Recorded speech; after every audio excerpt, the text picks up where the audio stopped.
Welcome to The Hill's Coronavirus Report. I'm Steve Clemons, editor-at-large of The Hill. Each day we are interviewing consequential leaders and innovators all around the nation and the world in the battle against the coronavirus. One of the things I've learned as we watch states reopen and responsible leaders in government weigh the stress points of how to get their communities going in a responsible and safe manner is that Brooklyn is not Casper, Wyoming, and that Washington, D.C. is not Topeka. There are similarities. Some people get sick no matter where they are in the country, and nursing homes are real targets for this virus, no matter how dense the population. But the truth is that the virus and how to manage it require a patchwork of responses. Recently, in the Hill's National Virtual Summit on Advancing the American Economy, I spoke to a mayor with a constituency right in the middle of the United States and talked to her about how she is leading her people through this dangerous time and the unique way she is doing it. Please join me for my conversation with the mayor of Topeka, Kansas, Michelle de la Isla. It's wonderful to see you. Thank you much for joining us. You know, very early in this crisis, I began getting Google alerts on what you were saying and what you were doing early. And early in the crisis, Topeka was a place where there wasn't much incidence. It was everywhere else. It wasn't there. But then it began to perk up. And we wouldn't say it went to DEFCON 5, but maybe to DEFCON 3. So I'd just love to hear from you how this has changed the community, how you have tried to comfort them but not panic them. You know, I think that being completely transparent with all the information that we have available is paramount at this time. I think that all of us at this point in time are being bombarded. I think that Gallup this week used the word information infodemic. Of having so much information that you just don't know what to sort through. And we here in our community, Topeka and Shawnee County, have been very consistent with regular factual information to our constituents so that they know exactly what is happening at the local level without being bogged down with what's happening at the national. Our community has changed in the sense that we, just like everybody, had a safer at home ordinance. Everybody had to stay at home. We were very successful early on stopping the incidence of the virus.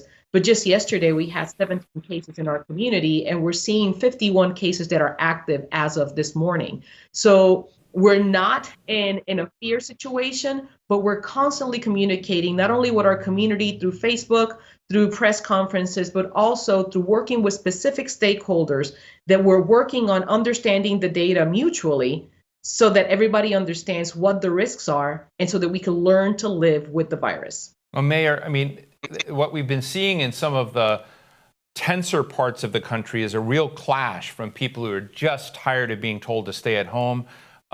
This opens up a lot of fissures and pressures, whether it's business, whether it's just personal liberty. And there are other people that said, look, don't infect us, don't infect our children, don't have our children endanger our grandparents. How have you held that together? Have you had those kind of problems, or have you been able to get buy-in from both corners of that tension? You know, I would characterize our community like most communities in the United States. We have three camps, right? We have the individuals that are extremely concerned with regards to the virus, and they don't want to leave. They don't want to leave their home. They want to stay home. They want to work from home if possible. We have the camps of individuals that are saying, absolutely not. You are not going to infringe on my liberties. I will not wear a mask. I don't believe this virus is so bad. Look at our community. We're doing great. Let's reopen. And then you have the people that are in the middle, who are the individuals that are saying, we want to go forth, but we want to do so with caution. And when you look at the graphs, I'm part of the Bloomberg Harvard City Leadership Program, and we were just looking at the charts from Johns Hopkins today. The United States by far outpaces in regards to active cases, and we're starting to come down, and I think Brazil is starting to come up and trend with us. But the key word was something that you just said. It's liberty.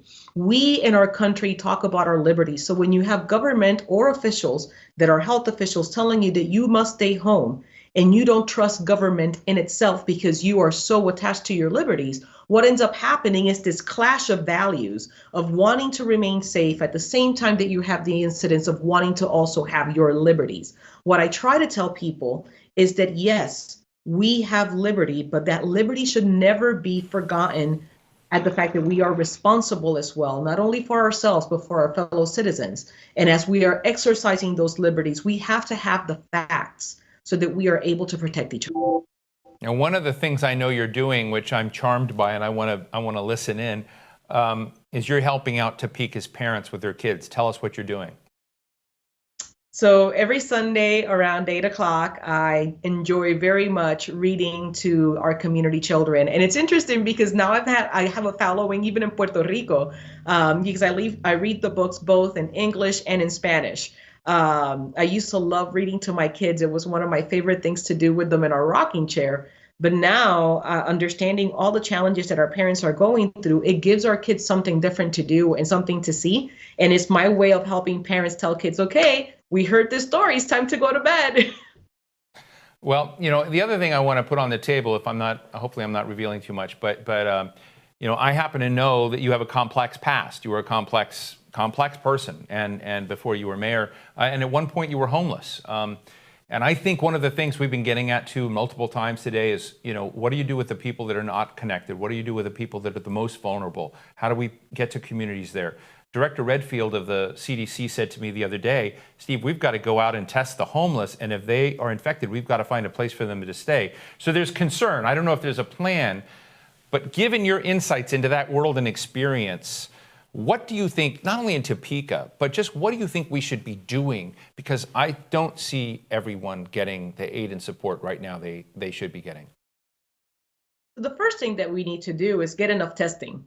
I think that we talk about the amount of testing that each community is receiving, and we just don't have enough.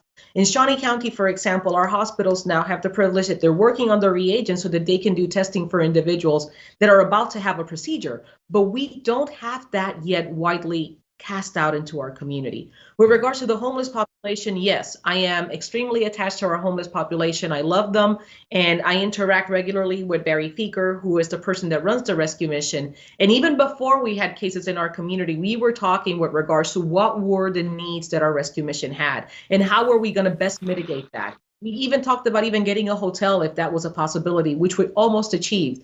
But the problem was making sure that the residents of the mission and our guests had the ability to have the safety networks that they needed in order for them to be successful. The food, the supportive services, but also in addition to that, how were we going to get them to have the testing that they needed in case we started to have incidents with regards to that population, which is already immune compromised. So we have been very closely with them, developing structures and protocols for them so that the rescue mission knows that they have the support that they need in case something were to happen. Do you think there are things that the federal government should be doing, as it's designing these programs and multi-trillion-dollar packages? I just don't know. Are those communities on the map? Are they not on the map? So I don't. Right now, I want to congratulate and thank our Congress and the Senate for the work that they've been doing at creating these packages that are phenomenal. There's been a really big bipartisan effort happening in DC. However, I do feel like there is not enough testing and support and resources specifically for this population. In addition to that, a lot of the resources that are needed are there's families that are going by the wayside because they feel like they are not able to receive that support. I'll give you an example. We recently started a free clinic that you could drive through in one of our local high schools for people to receive free testing.